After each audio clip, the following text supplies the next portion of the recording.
Mr. Brock, you have the floor for 5 minutes, please.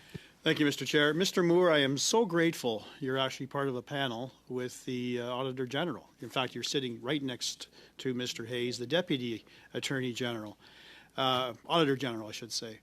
Now, last week, about a week ago, exactly a week ago, I asked you a question. You couldn't answer the question.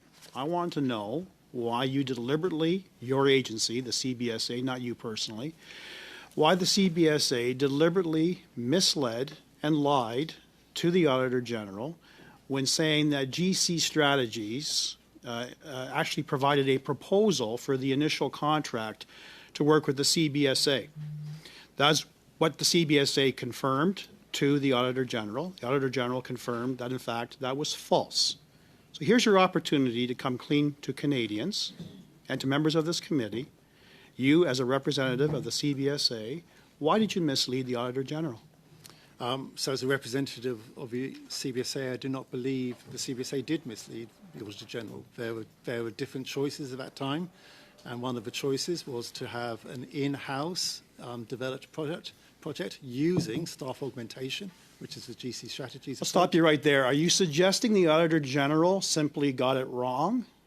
They looked for a proposal on the initial contract with CBSA that you said you had in your possession from GC Strategies, and they confirmed it wasn't there. Well, I think what you're referring to is missing documentation, which I think has been subject to a number of different inquiries. Lots of different people have been looking for the documentation, and that is also part of the investigation to see whether the documentation is missing because of COVID or because of some other reason. GC Strategy, specifically Mr. Firth, when he attended a few weeks ago, refused to answer questions regarding his involvement in the $25 million IT service contract, stating that responding to that question would somehow jeopardize the RCMP investigation. So we know through the Auditor General's report that I'm sure that you have read that GC, Government of Canada Strategies, was directly involved in the drafting the narrow terms of that $25 million IT service contract. Point of order, Just one Chair. second, Mr. Brock. Yes, Ms. Shanahan? Yeah, it's just on this Government of Canada that Mr. Brock is referring to. Is this an official name? I'm just That's not confused. a It's point. GC Strategies. Ms. Shannon, that's not a point of order. If the witness is seeking clarity, they're entitled to ask, but not members. Mr. Brock, I don't know if you want to ask your question again. I'll give you time if you do. So that's fine. Please do. For Ms. Shanahan's benefit, it was actually Mr. Firth himself who confirmed that the GC stands for Government of Canada. Not my words. Your witness, Ms. Shanahan, Mr. Firth.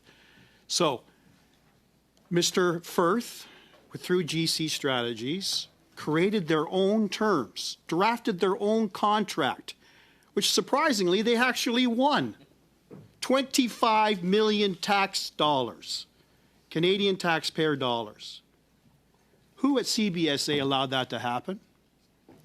Well, I think, as I've said previously, it is unacceptable for... No, sir, I know it's unacceptable. Everyone knows it's unacceptable. You're the one responsible, you're accountable for this mess. You're accountable for failures. Now provide us some answers. Who at the CBSA, I want names and I want positions, allowed Government of Canada Strategies to draft their own contract worth 25 million taxpayer dollars? Name, sir. Well, that is, as I've said before, it's the Board of Technologies and Innovation Directorate which were responsible for that. Give me a name. Not a department, give me a name. Well, the DG is Mr. MacDonald, and the Executive Director was Mr. Utano. They were responsible for drafting that statement of work. Are you saying it was Mr. MacDonald and Mr. Utano who allowed GC Strategies to write their own contract? Is that your evidence? I'm not saying that at all, but I'm saying that's what that's the question I'm putting to you, sir. How more simpler can I phrase it? Chair. Who at CBSA allowed this to happen? I've taught Ms. Khalid. What is your point of order? With the years of experience we've had, we treat our witnesses with a little bit more respect than what Mr. Brock is not a treating point our of order. witnesses as right now. That is not a point of order. Mr. Brock is trying to get an answer and is becoming, I think, rightly frustrated the way a lot of Canadians are. Mr. Brock, you have the floor again. Mr. Moore, let's not play games. The question is simple. Who, give me a name, at CBSA allowed Government of Canada Strategies to write their own contract, which they won, $25 million. Give me names, please. Well, I think as I've already given you names, but and I asked you, you gave me names, you gave me Mr. McDonald, Mr. Utano. I asked you, are they responsible for allowing GC to write the contract? You said no. So the question now is, sir, who at CBSA allowed it? I said I do not know because it is under investigation, and that is a key part of investigation internally. How could you not know? Point of order How could again, you not Mr. know, Chair. sir? Just one second, Mr. Brock. Yes, Miss Khalid. This is a point of order on decorum. The witness has said time and time again he does not know there is ongoing investigations. Why are we badgering a witness? Again, that is not a point of order, Chair. That is absolutely a point of order, Chair. This is about decorum. Miss Khalid, Mr. Brock's question was simple. Why don't you know?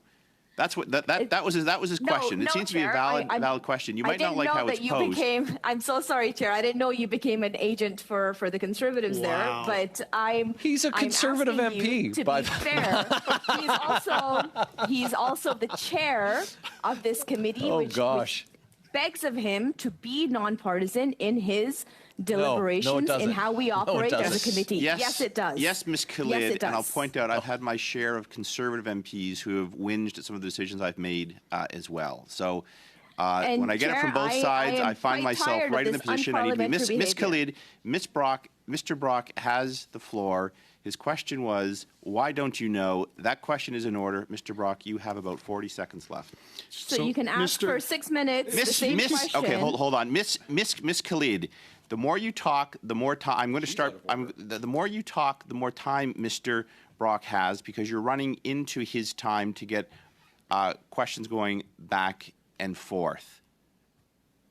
So, Mr. Brock, you have the floor for 40 seconds. Thank you, Chair. And I won't be silenced by Ms. Khalid or Ms. Shanahan or anyone on that Liberal bench, because these are relevant questions that Canadians want to know an answer to. So I'll ask it again for the 5th time, sir. Why do you not know who in particular allowed GC to write the terms of their own contract, given your position at the CBSA? And the question can go to Mr. Vleming as well. Why do you not know?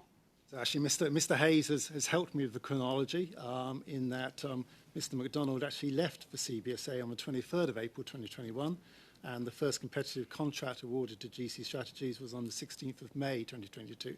It is still subject to review of the independent of the investigations.